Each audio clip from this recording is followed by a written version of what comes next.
You're listening to another episode of the Young Investors Podcast, so sit back and relax as myself, Brandon, and my buddy Hamish discuss the latest in the world of finance and stock market investing. Now, a quick reminder before we get into the podcast is that nothing in this podcast should be taken on as personal financial advice. If you're ever unsure about your finances or investing and you need some help, make sure you reach out to a qualified financial advisor. But with all that said, let's get into another episode of the Young Investors Podcast. Okay, welcome back everyone. Another episode, Young Investors Podcast. We're up to 76. We're getting there. Hey, a couple of weeks ago, I think I mentioned that 75 would be a big milestone for me, and I didn't even mention it. So now we've just breezed past that. Yeah. We've been really good with the podcast this year. We have actually. Have we missed one Not since we restarted? Yeah, so we started late January, right? Yep. Yeah, but since then, I think we haven't missed one, which is pretty good. It's been good. Nice. We're on the ball so far. Now that we've said that, we'll probably jinx it. I'll get probably sick next week or something. Yeah, probably. One thing that just happened in Victoria, where I live, is some of the lockdown restrictions were lifted. So you know what that means, guys? We can now go fishing. Fishing. Ha! So you can hold me to it. We will have some fishing talk sometime in the next few episodes. What? You're going to go fishing, are you? No, I'm not. No, you're not. You're not at all. We're just going to troll around. It's funny how many comments that got. Like, we talk about fishing for like 2 seconds, and everyone's like, "Where's the fishing chat?" I get messages all the time about that as well. It's it's. Oh gosh. Anyway. So yeah, fishing chat will I'm sure will come up sometime soon. But we will just have to wait and see. Just wait and see, guys. All right, but we do have a little bit to talk about today. It's a bit of a slow news week, but of course we've still got some news stories to get through. Elon Musk, he just can't stay out of the news, so we're going to talk a lot about that today. He had a really interesting Joe Rogan podcast. He went on the Joe Rogan podcast again, which is a pretty good listen. So we'll talk about that. There's a couple of other things, a little bit about JobKeeper, a little bit about Virgin, US Fed, and an interesting story about Uber. So we've still got a bit to talk about. And of course, we've got some Q&A questions. But before we get into it, we should probably talk about Sharesight. Yes. So today's episode is sponsored by Sharesight. And for those who don't know, Sharesight is an application that I've personally been using over the past few years in order to track the performance of my stock portfolio. And basically, it's just a really great piece of software that you can use in order to keep track of your capital gains, dividends. If you have dividend reinvestment plans, then it will do those calculations for you. Currency gains, if you're buying shares internationally or you hold foreign currencies. And then the main reason why I use it is for when it comes to tax time. And this is particularly important for Australians whose financial year sort of ends towards the middle of the year that's coming up. And basically, it will easily allow you to figure out how much tax you owe in terms of capital gains tax, in terms of dividend income, and more.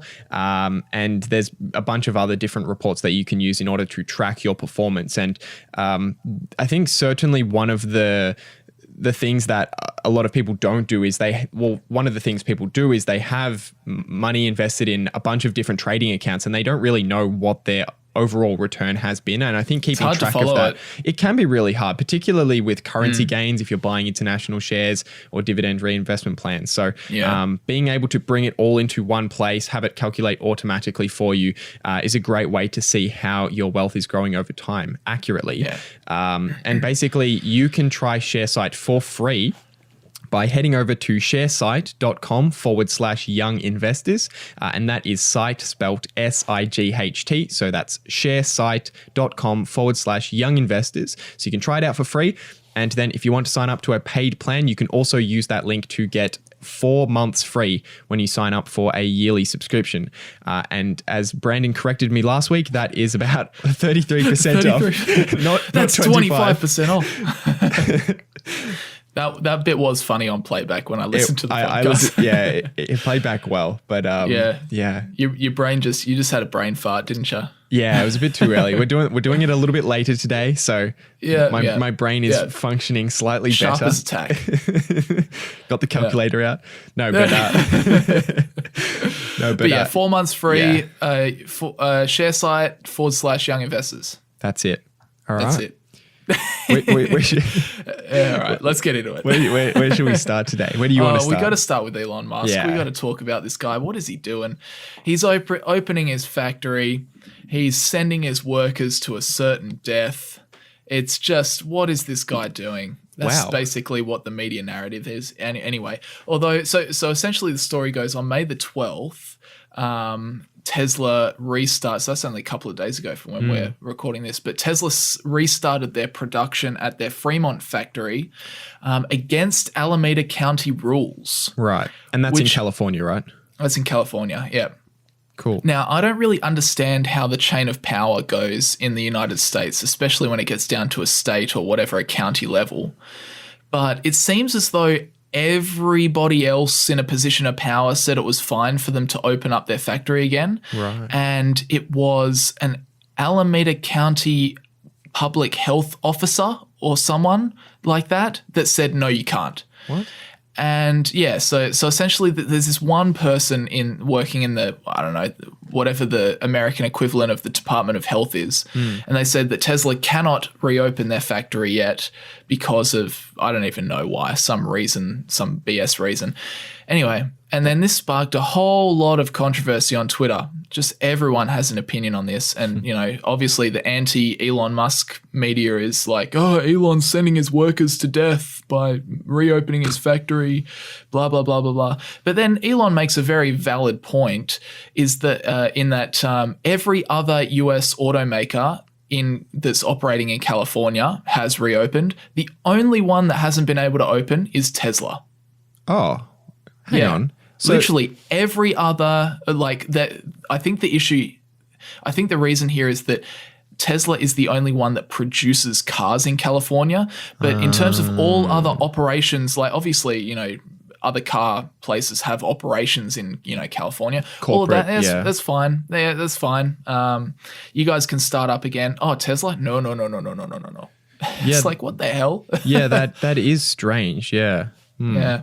But basically Elon he just got so fed up with this, what was happening. They're just like, nah, we're just going to open it up. And they filed a lawsuit against whoever it was, or whatever their organization was. And basically a tweet came out for it. Basically Elon just said that this was the final straw and he wants to move everything to Texas, which is pretty funny. I don't think that's technically achievable just because the Fremont factory produces like most of their cars and they really need that Fremont factory. Yeah, they're kind of stuck there, aren't they? I mean, it would cost a lot of money to just shut down that factory and to move it somewhere else. It'd be a big effort, and they wouldn't be able to shut it down straight away. It'd take so long. But yeah, the tweet that he put out basically said, frankly, this is the final straw. Tesla will now move its HQ and future programs to Texas or Nevada immediately. Even if we retain Fremont manufacturing activity at all, it will be dependent on how Tesla is treated in the future. Tesla is the last car maker left in California.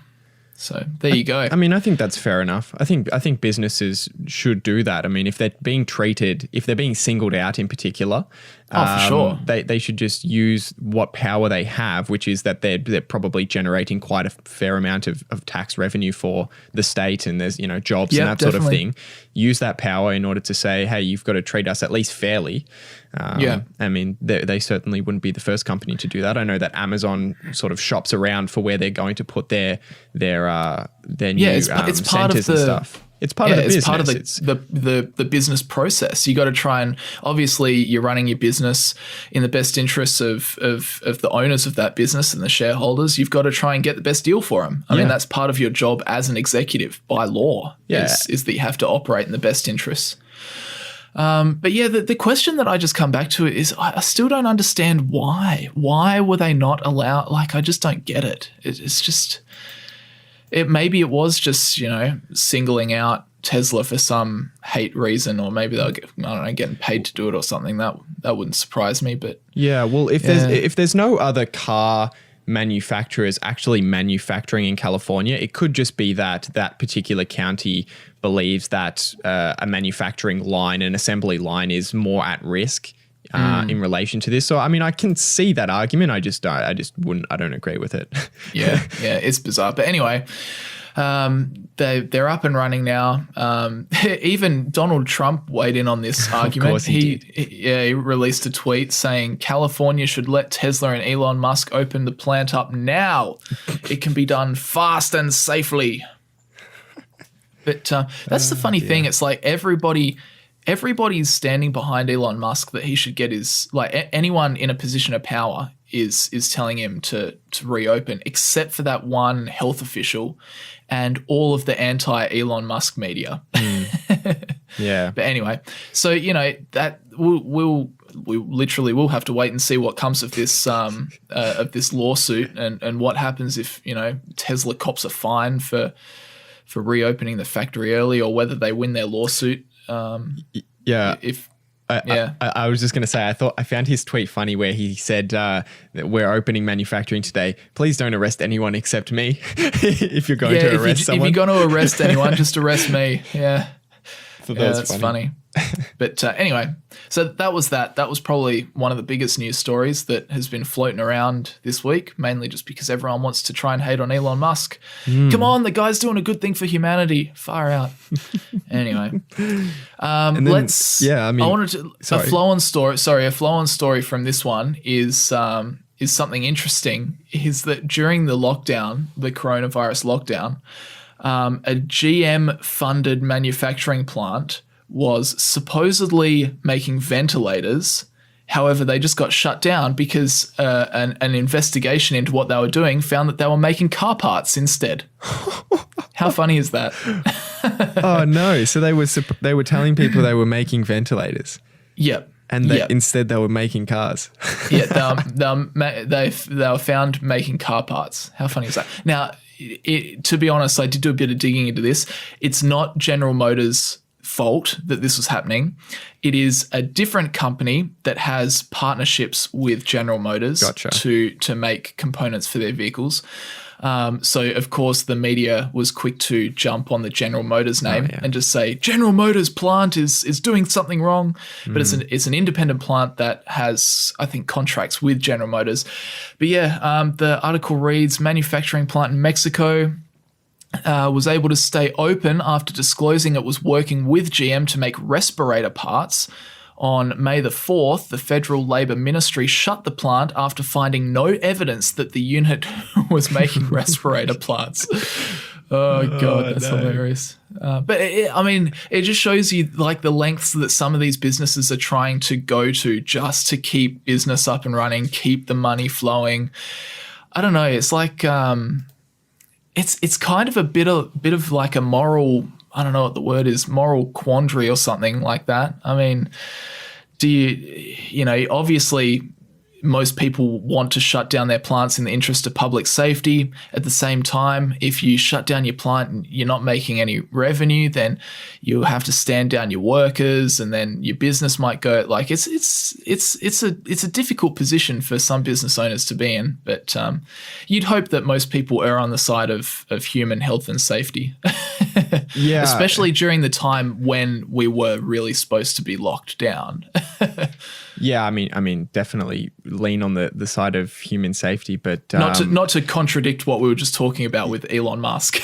Yeah, the interesting thing is that as sort of outside investors and just being a part of the public, I guess, we only get to see how much businesses are struggling after. It's kind of, we're always looking in hindsight, but it would be so interesting to just know, like, what, be in a board meeting or something where a company is, saying that we have 5 weeks of cash left. Where are we going to get money from? Because that would happen all the time, and then the business might survive or they don't, and we always hear about it afterwards. But there's a lot of businesses that are scrambling, knowing that there's a date in which they can't operate anymore if things don't change. So true. It's a scary time for a lot of people, and businesses do crazy things when they're desperate. I mean, people do crazy. Really do. It's just human nature to do desperate times make desperate measures kind of thing. So yeah, that's it.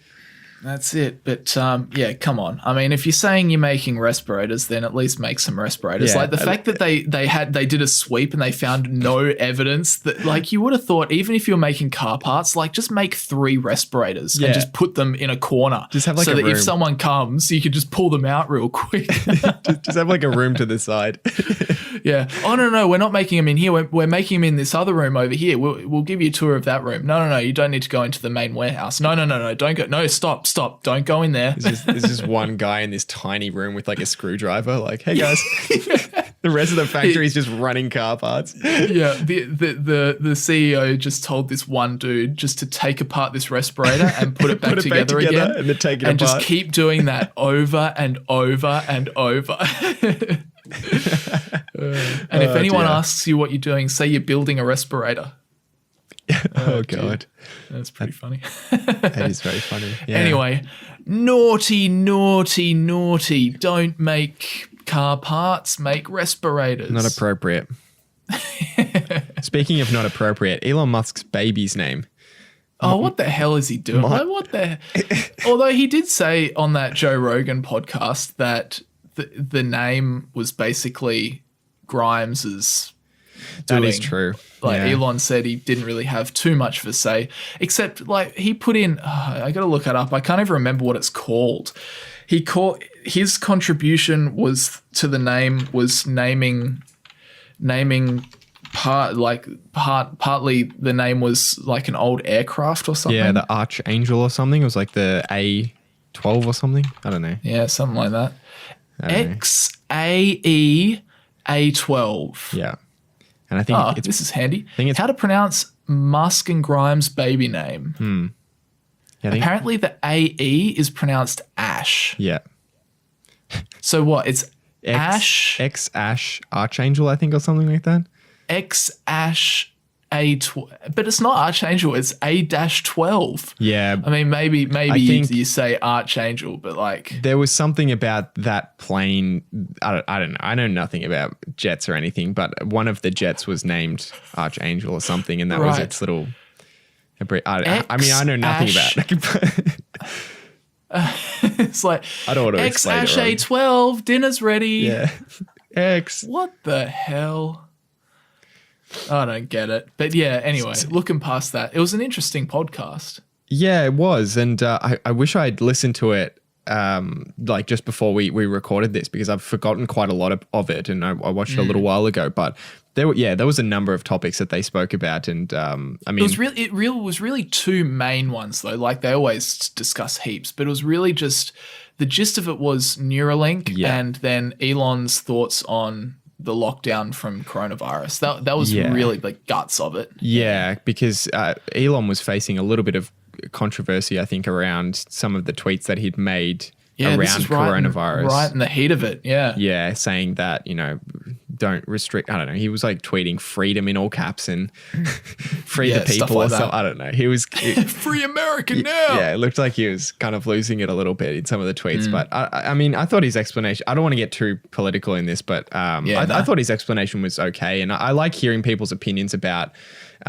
what they think about all these things anyway, just because no one, I mean, this is unprecedented. No one knows what is the right thing to do. And one day we'll look back and see if what decisions we made were good. And when I say we, I'm talking about like sort of government and people, but we as a population. Yeah. It's still interesting to hear people's perspectives and even if you disagree with them, just to kind of see what people think we should do and how we should move forward. And yeah, I mean, he seemed as though he's looked at the data and researched into this. But if he's right, then that's pretty crazy. Because essentially his points were that the mortality rate is in reality is much lower than what's reported.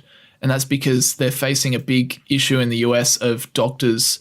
If somebody dies with the coronavirus, then they just report them as dying of the coronavirus, even if they had a heart attack or like a car crash. Or a car crash, and they had the coronavirus. They just get put down as a coronavirus death. Which obviously, if that's true, I don't know if it is. If that's true, that's messed up. That's just not right. Yeah, that's ridiculous. Because if someone has the flu and they die of a heart attack, you don't attribute that to the flu, because it's not the primary cause of death. It might have contributed, in a slight way.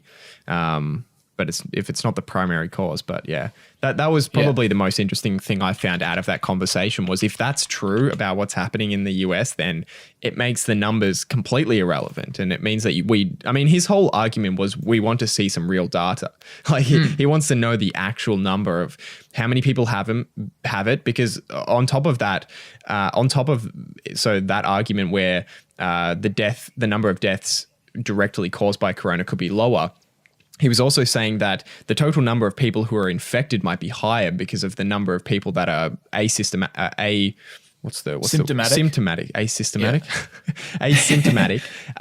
people who don't have symptoms but still have the coronavirus. So that was probably the most interesting part on that topic. And I always want to know what's really going on. So I'd love to know if that was true or not.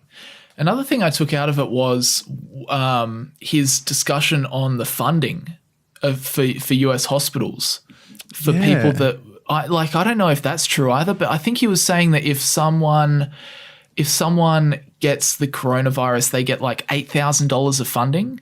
And then if somebody gets put on a respirator for any length of time, they get like $39,000 per patient of funding or something like that. Were they the numbers that he used? Am I remembering that correctly? I don't remember the numbers, but it was down along those lines. Yeah. But it's like, man, if that's true, and these hospitals in many cases are standing down their doctors because they can't pay them because they just don't have the patient load to support having a full workforce of doctors and nurses and whatever. That's like the reality, quite contrary to what people are believing, that hospitals are being overrun with coronavirus patients. The reality is that most hospitals are under 50% capacity at the moment.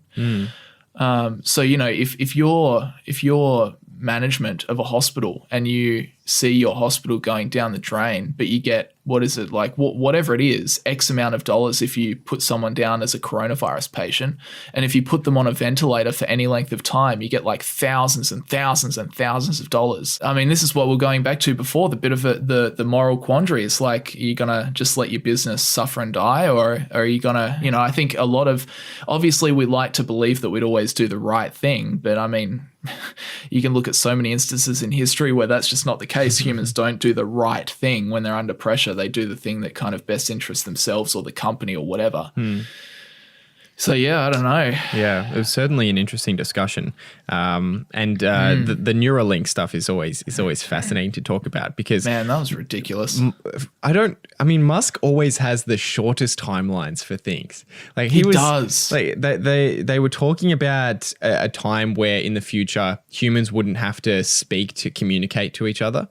Yeah. So use your mouths to communicate. And I think Rogan asked, when do you think that will happen? And he goes 5 to 10 years. Like that's just insane. Wow. Like there's no way that happens. I don't think we'll see the Roadster in 5 years. No, I'm just kidding. Yeah, probably. It's probably around that time though, to be honest. Probably 5 years. But it's I find that whole discussion fascinating. It's just a matter of what the timeline for stuff like that will play out over, because you have people like Elon Musk who think that the AI and the acceleration of innovation is going to happen substantially quicker than other people. I don't know. He's certainly interesting with his timelines, but that would be insane. I mean, essentially what he's working on with Neuralink, if you're not really up to speed, is planting like little electrodes throughout your brain so that you can actually have a direct like brain interface with, at first they were thinking they might have you have a brain interface with your phone or the internet or something like that. They were saying for their first, trials of Neuralink, they're going to try and, implant things into people's muscles and have them directly control their muscles if you're like a quadriplegic or something like that. Try and tap into the area of the brain responsible for vision if someone's blind and, connect it maybe to a camera or something, or connect up their eye again if their eye's fine but their optic nerve has been shot. But essentially what he said is that eventually he wants the technology to progress so much that you can just use this electrode system that's in your brain to interface it with an artificial intelligence extension of yourself, so that you can merge with AI, so that AI doesn't become something that just has complete control over humanity because it's just superior a million times over. So that was really interesting. And yeah, and that's when the point was, well, if everyone has these, like, can you have a situation where you just like convey a complex idea just by like beaming an information packet to someone else that's also got a neural link in? And he was like, oh yeah, we don't have to communicate. We could be in a place where we're not even speaking to each other in 5 to 10 years just because we could beam over an information packet that expresses our thought. And then the other person could just be like, oh yeah, It would just be insane. Something I've always wondered is how strange it would be to have computer-like memory for things. It'd be like you couldn't even comprehend what that would be like, because our memory is so. It'd be amazing. Our memory is so bad compared to a computer, obviously, but to just be able to, I mean, you could just remember. If there would ever be a situation where you could just remember something from a year ago instantly with complete clarity, what would that even be like? It would be, because it'd all be stored in this AI extension of yourself. The way I think about it is it'd be like you scrolling back through your previous videos on YouTube, except each one of those videos is a memory. So you can watch it back in perfect clarity, HD, speech and everything, and you can just do that for every single one of your memories. How insane would that be? Yeah, it would just be ridiculous. And that's the way I try and visualize it anyway. Yeah, and I find that whole conversation so fascinating, but I have absolutely no idea when something like that would come. I think Musk would probably argue something like that would be like 50 years out or something, or less, whereas there will be other people who say, that's 1,000 years out, for example, and something we won't ever see. But it's certainly a very, very fascinating topic to discuss, because we just know so little about the brain. We know so much about other things around us with science and mathematics and that sort of thing. But even with the human body, it's like when you look at the human body, we know basically all there is to know about bones and muscles and joints and blah blah blah. But when it comes to the brain, we're like, huh? Yeah, and we know what physically makes up the brain. But there's something there that gives us this experience that we don't understand. And understanding consciousness with Hamish Hodder. Here we go. Yeah, episode 1. It's so true. What causes consciousness? Who knows? I don't know. Yeah, and they were discussing about. Have you seen that video of that monkey riding on a bike and it like takes the baby? Yeah, I saw that. Yeah, and there's a good question to ask. Well, is that monkey conscious? I mean, it's riding a motorcycle. It's got some level. Riding a motorcycle. It got off the motorcycle and took a baby. It knew what it was doing. It was making decisions. So there's got to be some level of consciousness there. But I mean. Fascinating topic. We should I think we should move on before we get stuck too much in Elon Musk and Tesla. Hamish and Brandon talk about their half-baked ideas, half-baked understanding of complex issues. We're probably the last person who should be discussing this stuff. Consciousness. Probably. Oh yeah, consciousness, eh? Oh dear. I love consciousness. Well, I do. I mean, I definitely appreciate consciousness. Anyway, okay, let's talk about. Here we go. Here's something to talk about. There was a bit of speculation during the week that the Australian government's JobKeeper payments would be reduced. They would be cut down, or they would finish earlier than the 6-month plan that they were put in place for. That turned out to be false. I put that in there, I think, a couple of days ago, but it turned out to be false. The article reads, Prime Minister Scott Morrison has dismissed speculation. The suggestion his government is considering winding back its $130 billion JobKeeper program as Australia seeks to emerge from the coronavirus pandemic sooner than expected. But he's kept open the option of making changes to the wage subsidy program to ensure financial support flows to the workers who need it most. So it seems like everyone was saying, we're opening everything back up slowly but surely. Maybe JobKeeper won't last 6 months. And it sounds like he's just come out and said, no, we think it's going to go for 6 months. However, you never know. Right. Yeah. And I mean, that's good. The media is getting real bad, I feel, especially with everything that's going on. The media is trash. It just jumps on any little thing, any chance to put a big name or anything like that in a title and say something stupid. I remember back even when I was growing up, people would say, oh, how do you get, a good round view of the world, kind of how do you get an unbiased kind of look into different perspectives? And everyone used to say, oh, I just read the newspaper each day.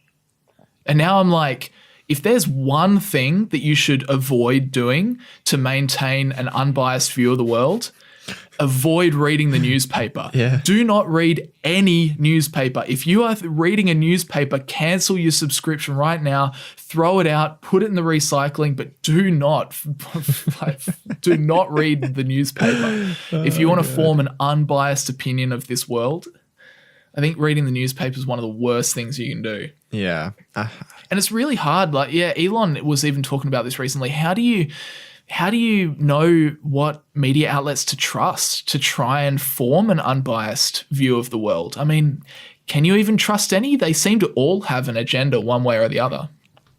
Yeah, it's tricky. It's tricky because the internet has kind of opened up the space for many smaller publications to get access to to viewers and to readers, which is a positive thing because it's not dominated by a few sources that can just manipulate the news.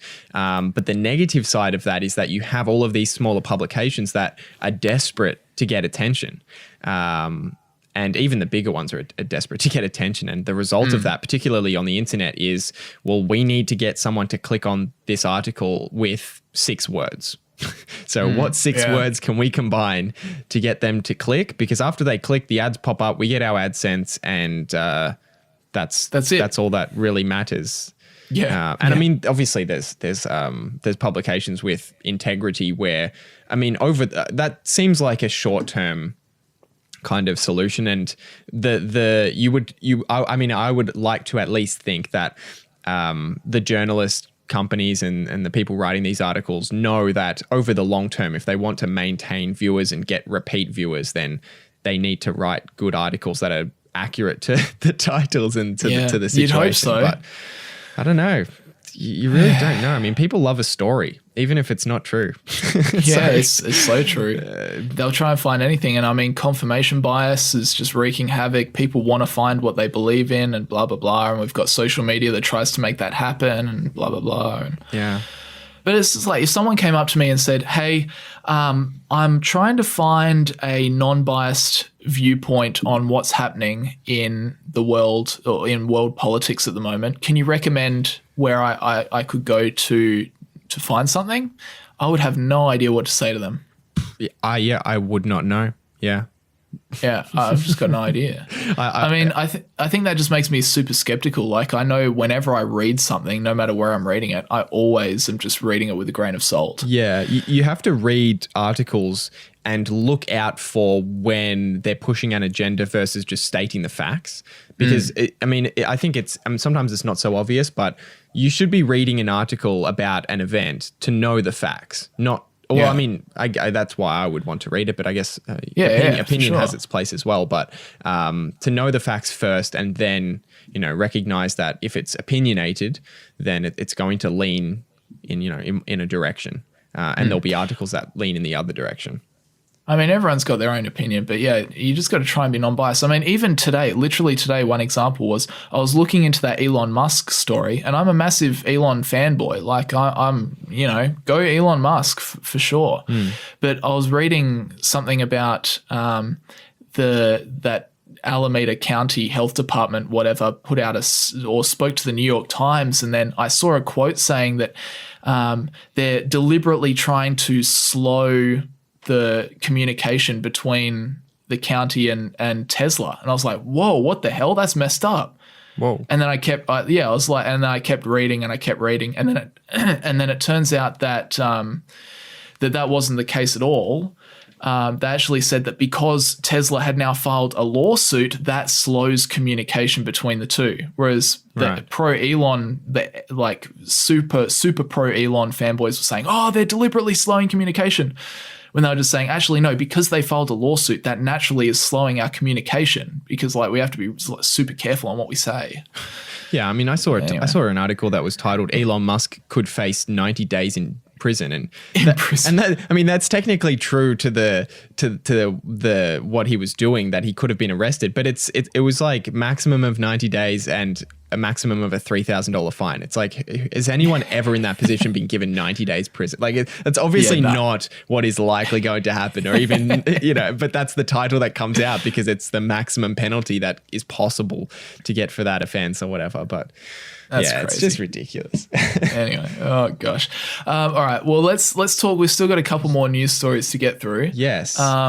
You want to take us through this next one? Yeah, so a bit of an update on the Virgin Australia story. So maybe we should give a little bit of a brief on, I guess, what's been happening for Virgin. So they went into voluntary administration. I've got that right? And yeah. So basically that means that they handed themselves off to an outside party, the administrators, in order to get some funding, in order to maintain all of the employees and the brand through the other side of this event. However, that's at the cost of the current shareholders, is kind of basically how that works. So the update to this story is that the Queensland government has made a bid for Virgin Australia. So they've made a bid of, I read this in one article, but I couldn't find it in other articles, so I'm not sure if this is accurate. But unofficial. Yeah, just take it with a pinch of allegedly. salt. Allegedly made a bid for $200 million. And that, according to the article, that could be in the form of an equity stake, so buying a percentage of the business, or a loan, in which they wouldn't have an equity stake. And for those who are interested in looking up this more, the Queensland government is calling it Project Maroon or Maroon. Right. So I mean, okay, cool name, but it wouldn't be my first choice. Yeah. What about Project Buy Virgin Australia? Yeah, just. I mean, that's a little bit easier. Yeah. Everyone knows what you're doing there. Yeah, exactly. It's not super clear. But so I mean, in terms of this story, that it sort of brings up some other things that are going on around this. And there's currently a total of 19 potential bidders that are known. So there's quite a number of parties who are interested in, I would guess, either taking an equity stake in the business for a really cheap price, or providing funding in the form of debt. In the form of debt, that's pretty much all that's there. Some of the major bidders at the moment are BGH Capital, Bain Capital, and Brookfield. So, I mean, I just wrote here that it looks like Virgin's management, or the administrators, I should say, who are making these deals, should have no issue getting the capital that they need in order to keep the brand alive, because there's so many people who are interested, as long as they can come to a deal. It's just that the ownership of the company will look very different going forward. So for sure, I would put my money on the fact that a substantial amount of the funding that they receive will be in the form of equity, which means that the current shareholders, whatever percentage they had prior to going into administration, will be substantially less. They'll be selling a big chunk of shares, and maybe selling 20% to this company or 30% to this company, for example. Yeah, right. Yeah. Oh, that makes sense. Well, I probably sit on the side of I would prefer Virgin Australia to make it through, quite simply because I don't like monopolies, because it means we're like, if Qantas just had a monopoly, we would be paying a lot more to fly across this country than what we currently do. I would imagine anyway. I can't imagine a situation where Qantas, the corporation, says, you know what, because we're just nice guys, we have a monopoly, but we're not going to increase our air ticket prices. I cannot see that happening. Yeah, I definitely want to see the brand survive, and I think there's probably no doubt that it will. It's just a matter of what it will look like. It'll certainly be interesting if the Queensland government owns a proportion of the company. I'm not sure how that would play out. Yeah, I don't know how that works. Yeah. Yeah. It's like the revenue going to Queensland government. Okay. They must have a bit of spare cash lying around. Yeah, and how do they decide how much taxpayer money to pump into the company if it's struggling or I don't know how that plays out. Is that even fair for the Queensland government to have a voting stake in, a company? They could bend the rules to favour Queenslanders and that is not true. others. Like, I don't know. Yeah, maybe it would make more sense if they had. I'm not sure if it would make more sense if they owned the whole thing or just a very small amount where they weren't controlling the capital decisions, but they just benefited from the brand still being around and benefiting from the revenue. I don't know. Who knows? But yeah. Anyway, watch this space. We'll see what happens. Watch this space. Wow, you're trying to change our catchphrase, are you? Trying to watch this space. Watch this. Yeah, that's right. We're making a new catchphrase. Watch this space. Young Investors Podcast. Watch this You'll have space. to watch this space. Yeah. All right, let's move on. I think we should talk about Uber because we mentioned it at the beginning and it's probably a topic that quite a few people are interested in. It's one for debate, I think. Essentially, the article reads that California is suing ride-hailing companies Uber and Lyft, alleging they misclassified their drivers as independent contractors under the state's new labor law. The labor law, known as AB5 and considered the nation's strictest test, took effect January the 1st and makes it harder for companies to classify workers as independent contractors instead of employees who are entitled to minimum wage and benefits such as workers' compensation. The article also notes that California represents Uber and Lyft's largest source of revenue. Yeah, so this is before you go on, I guess we should just say that this is a really big thing for these ride-sharing apps. Definitely. Because the differences in costs for Uber between classifying the drivers as contractors versus employees is substantial. It's the difference between, being able to charge them whatever rate they want or having a minimum wage standard. It's the difference between the types of compensation and health benefits and superannuation and superannuation. And there's there's a American equivalent of superannuation. there are a number of big costs that are associated from transferring an employee from being a contractor to being an employee. So it's a big point of contention for them, and particularly because California it's interesting that it's such a large source of their revenue, even though it's just a state. It's such a huge state. I think they have about 20. They're almost the size of Australia, I think. Maybe even bigger. Really? That's unreal. I think they have about 20 million California population of California. Let's have a look. They have 40 million people. They're twice the size of us. Jeez. They are twice the size of us. Okay. Holy smokes. I would not have picked that. Oh my goodness. That is insane.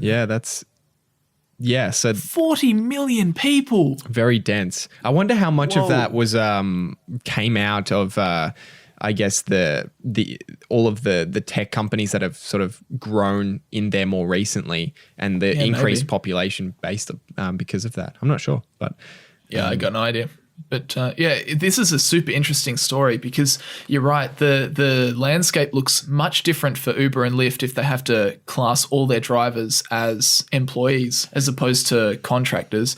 But just the expenses go up by a lot. But the other thing I kind of consider the flip side of the equation as well, is that if you're considering them an employee, then you also have to say, okay, well, James, the Uber driver in California, you have to drive between the hours of 10 and 6 because that's what we've got you rostered on for this week. Frank or Charlotte over there, you guys are going to take 6 p.m. to 12 a.m. It's like, if you're an employee, does Uber tell you when you have to work? I mean, the good thing about Uber is the fact that drivers can just, hop on whenever they want. I mean, is Uber now, with the power of being an employer, going to tell you, no, we need you to work at this time? Yeah, it's as if the nature of what their business is, it makes, I mean, this is my opinion, obviously, but I think it makes logical sense that they are contractors, that it's that, you know, you can work as much or as little as you want whenever you want. I think it makes sense as well. I mean, they could definitely have them as employees, and then, you know, what they just clock on, clock off whenever they want. So they still do the exact same thing, but it's really a matter of cost, I think. And if they have to pay them the minimum wage, and I don't, that sounds negative, like, oh, you have to pay them the minimum wage, but the prices of taking an Uber would go up so substantially that it could just eliminate that business model completely. Yeah, exactly. The reason why Uber is so much better than the national taxi sort of business, I guess, is because it's so much cheaper and it's so much more efficient. So, yeah, exactly right. I mean, if this happened and they have to class all their employees as all of their workers as employees, Tesla comes out with the autonomous ride sharing network, Robo taxi network, it's game over. Yeah. That is true, actually. That's kind of the end goal, the 20 years out, the 30 years out, is that you would have a taxi system that is completely autonomous, and that yeah, for sure, this wouldn't be a problem. But then I guess that doesn't solve the state's problem, which is that they're trying to get employees better conditions. Yeah. Whereas if it goes autonomous, there won't be any conditions to get better. The job exactly just won't exist. So, yep, that's it.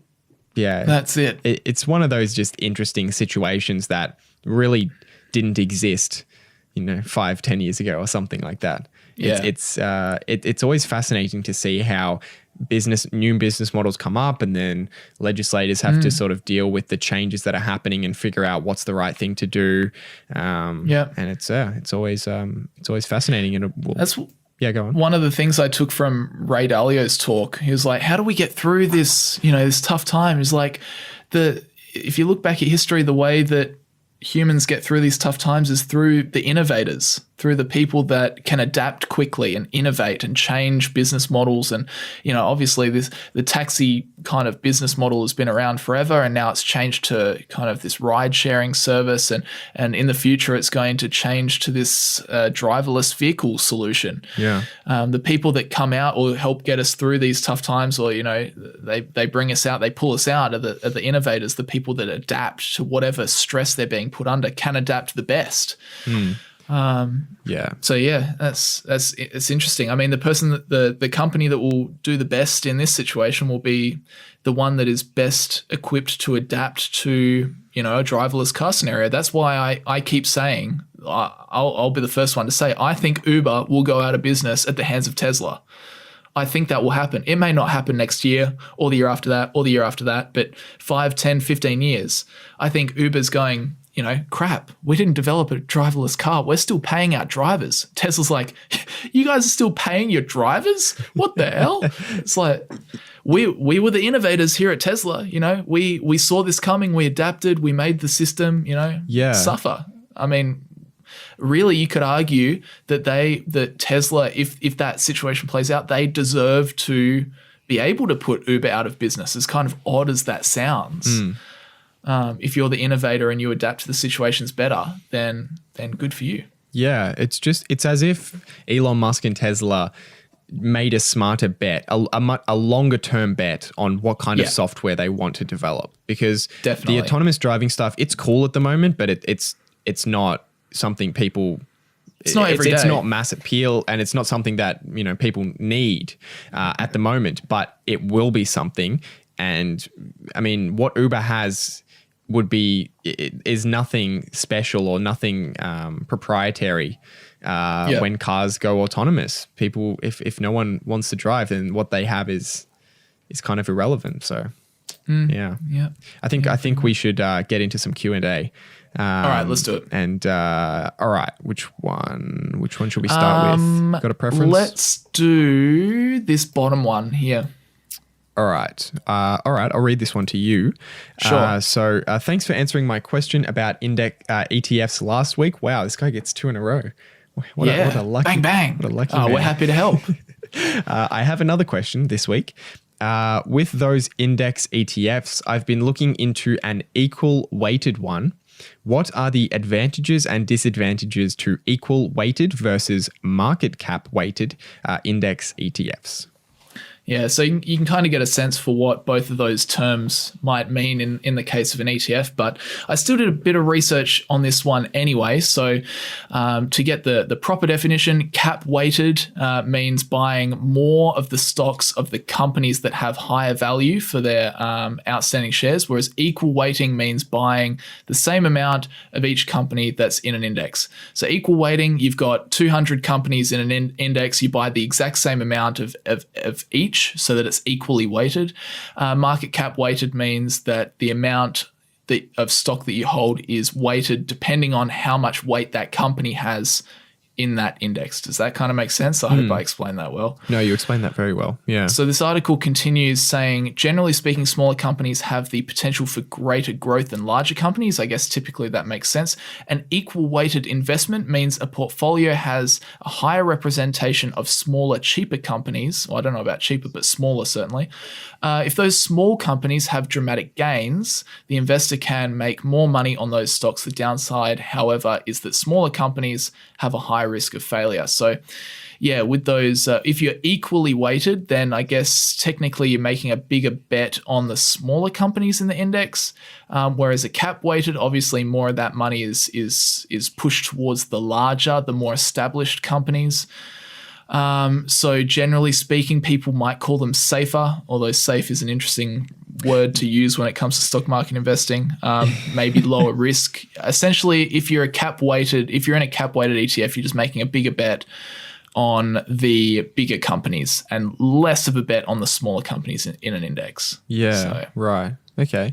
Yeah, I mean, I that makes a lot of sense. And I haven't looked into this too much, so I don't really have sort of much to add except that if I was making a decision right now, all I know is that I haven't looked at any historical data in terms of how an equally weighted ETF has performed or would have performed, for example, over the past 100 years, which is what you would want to look at. You want to look at the very, very long-term historical returns. All I know is that we have some data, or I've seen the data on market cap weighted ETFs.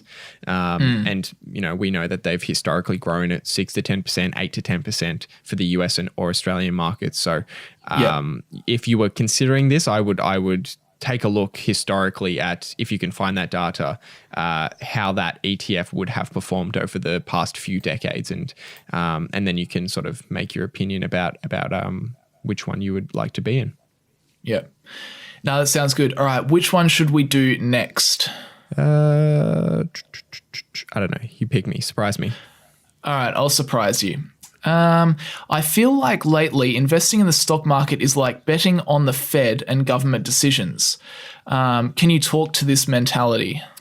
Yeah, a lot of people have that opinion at the moment, and I think I would say that it's at least partly true that what the Fed has been saying and how much money they're pumping into the economy and the government as well, taking on a bunch of debt and using it to pay back, to provide stimulus to people who are struggling and businesses that are struggling. I think that is at least partially having an impact on why the market has rallied so much and gone up so much so quickly. But the way I see it is that almost every year, at least once, usually a couple of times, I think, each year, there is some kind of short-term event that is pushing stock prices around, like what has happened over the past month. So in that way, I don't see what is happening right now any different to, say, when there was the trade war between the US and China, what was it, 2018 or something like that, when that was really sort of heating up. That pushed the stock price around a bunch. And really, it's events like that, and the consistency of events that push the stock prices around in the short term is the reason why I just don't gamble on stocks in the short term. I don't try and predict where a business will be in a year or in 6 months, or maybe even in 2 years. I'm really looking much further out because I know that there are so many short-term things that push stock prices up and down in the short term. But over the very long term, I know that businesses that produce more and have the ability to produce more, and they have grown, their stock prices go up over the long term. And that's kind of where I sit. So my answer is yes, I agree that it probably is the Fed and government pushing the stock price around, but it really doesn't matter it doesn't come into my investing decisions. I'm not selling my stocks because of that. I'm not buying more because of that. I'm not holding off because of that.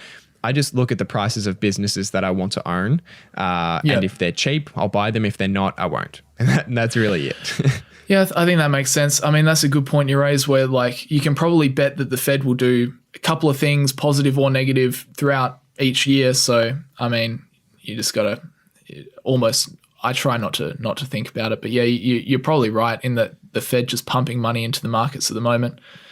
Or into the economy, it's just propping up asset prices, I suppose. Yeah, I mean, just betting on the short term, it's just, I mean, the amount of times in my head I've made a prediction and just about the short term, I haven't made any actual investment decisions. I just say, okay, this is, let's say I was at short term I think trader. this is going to happen. Yeah, let's see what happens.